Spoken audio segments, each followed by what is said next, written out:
The revival of r/plays this year has been one of the most popular April Fool's Day event on Reddit. But did you know that Reddit has these kinds of April Fool's event every year? In this video, we'll take a look at all the different Reddit April Fool's Day event from the past years. I want to preface that I'm just gonna give a general overview for each event that explains what it's about and what happened, but I'm not gonna go in too deep for some of it, since some of these events need an entire video for me to explain the whole lore.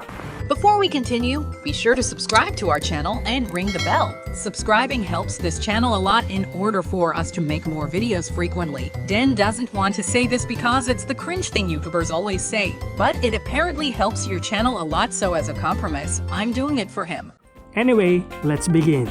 Starting in 2007, Reddit now doubleplusgood. This post is a reference to George Orwell's 1984, literally, where they're basically saying that they're gonna censor things that they don't like as a joke. They didn't actually do anything to the site though, since this is just meant as an April Fool's joke post on the official Reddit blog. In fact, a lot of the early April Fool's pranks aren't that grand compared to r/plays or the button, which I'll talk about later. Next up is 2008, paying money for Reddit karma. Now again, this is just a joke by the Reddit staff about buying karma. In fact, this post even has a link to a Rickroll. In 2009, we had Reddigg, where they redesigned the site to look like their competitor, Digg.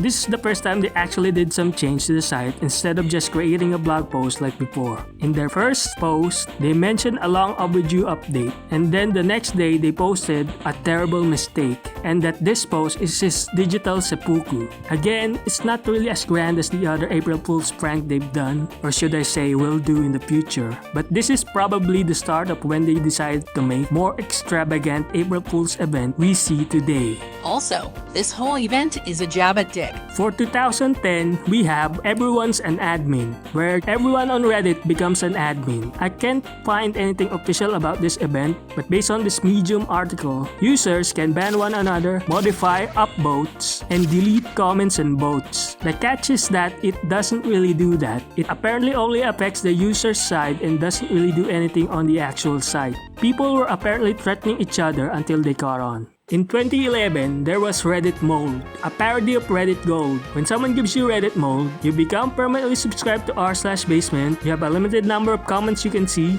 and you lose the ability to use a letter. Next up is 2012, we have TimeReddits. It basically gives you Reddit for different time periods from past to future, from the Big Bang to the heat death of the universe, and everything in the middle. It's basically people pretending to be in that time period and posting memes about things that happened or will happen at the time. If you want to check it out yourself, just go to r/TimeReddits. It's 2012 humor, so be warned. A lot of it is not funny. Next is 2013, OrangeRed versus Periwinkle. This was probably the first April Fool's event I actually heard of on Reddit, because compared to the previous April Fool's event, this was the first time where a lot of people actually cared to participate, to the point where a bunch of references to this event were getting to the front page even after the event has already ended. Anyways, the idea for this April Fool's event is that there are two teams, Team OrangeRed and Team Periwinkle, and you attack and sabotage each other all over Reddit to earn your respective team some points, which is shown on the front page of the site. This event apparently only lasted a day, which was during April 1st, and after that, it was over. Which was weird because they've implemented a bunch of stuff for this, only for it to be used in a one-day event. But if you want to know how the event concluded and the stuff they've done to the site, check out this video from GamerLore, which I'll be linking in the description below, or maybe also here in the top right corner. Next up is 2014. We have Headdit. Here's the official Reddit video about this event. Headdit, a revolutionary way to browse Reddit. Using a state-of-the-art, hand-equivalent action detection system, Headdit responds to your facial expressions, freeing your limbs for more important tasks. To operate Headdit, nod your head up and down to navigate amongst links and comments. Frown to administer a downvote. Nod vigorously to distribute upvotes. A look of surprise will open a link. A shake of the head closes links. Presenting a feline companion will enable cat mode. Reddit, simply ahead.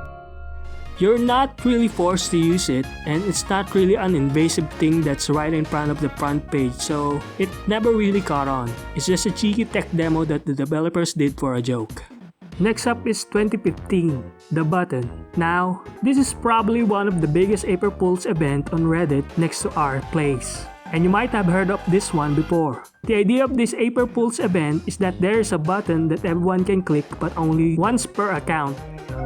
The button has a timer counting down next to it, and the time you get when you press the button will determine the color you get next to your name on the r/button subreddit. Now the twist here is that once someone presses the button, the timer resets for all users, making the later colors much more rarer. The most common color is the one you get within the first few seconds, which is purple, and the rarest being the later color, which is red.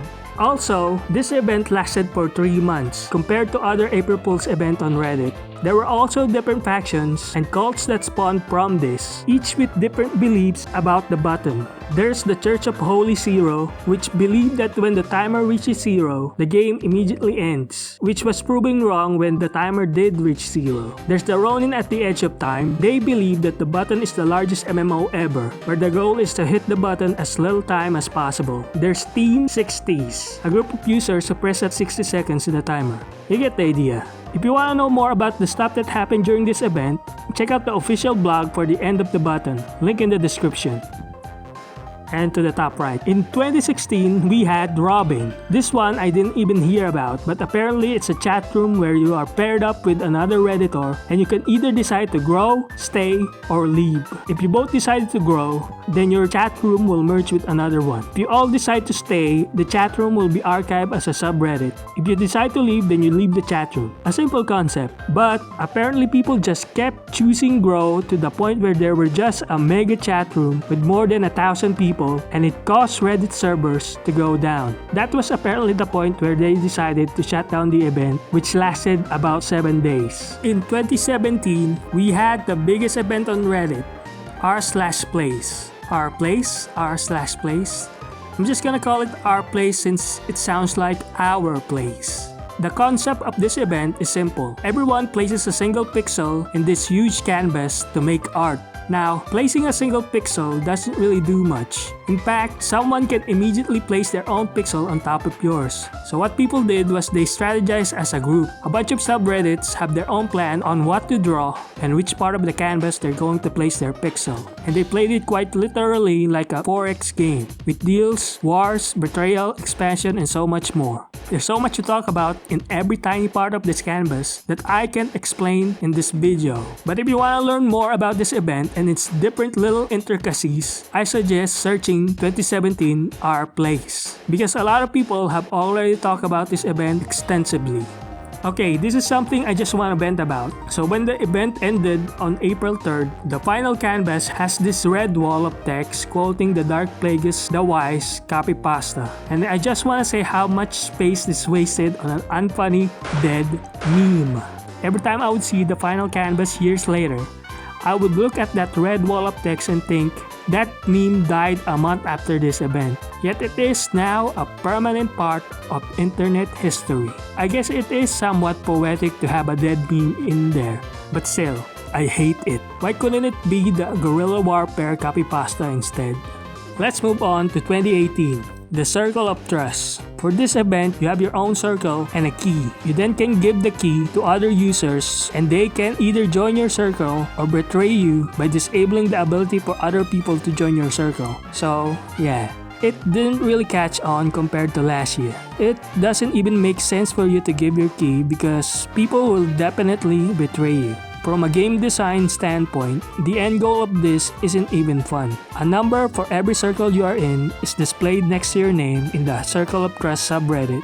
But because of how the game is designed, there isn't really anything to be proud of for increasing that number or even just competing for it. Also, because I'm more of a lurker around this time, I didn't even participate in this event since you need to be actively talking to other users to get their key or to give yours. A bit of a letdown compared to Our Place.